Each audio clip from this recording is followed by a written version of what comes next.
खजूर कितने टाइप की होंदी है? खजूर 150 वैरायटी है उन्होंने खजूरां दी। अच्छा, क्या क्या नाम होंदे खजूर दा?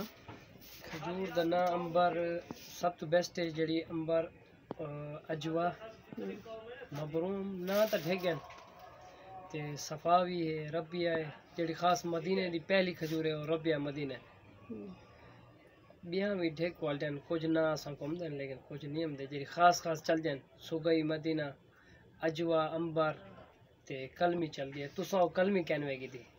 अच्छा जा ए तोड़ी दुकान केड़ी जा दे होते है? ये मदीना मुनव्वरा मस्जिद बिलाल दे नाल है। दुकान दा ना है कोई? दुकान ही टाइम नवी बड़ी है से बाजी। अच्छा। इंशाअल्लाह ना भी रखे सो दुकानदार ते बोर्ड भी ले सो बाहर। ठीक माशाल्लाह इफ्तिताह तुसा करवाई है। ठीक है माशाल्लाह शफीक भाई तारा बहुत शुक्रिया।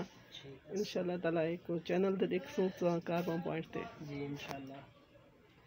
ये ना लिखा करे कासिम भाई है तो साबिर भाई। हाँ जी नाजरीन ये नाम है इस दुकान पे। अगर आप सऊदी अरब आते हैं तो यहाँ से ये शौक से आप ले सकते हैं।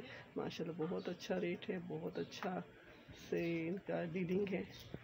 थैंक यू, शुक्रिया भैया। ओके अस्सलाम।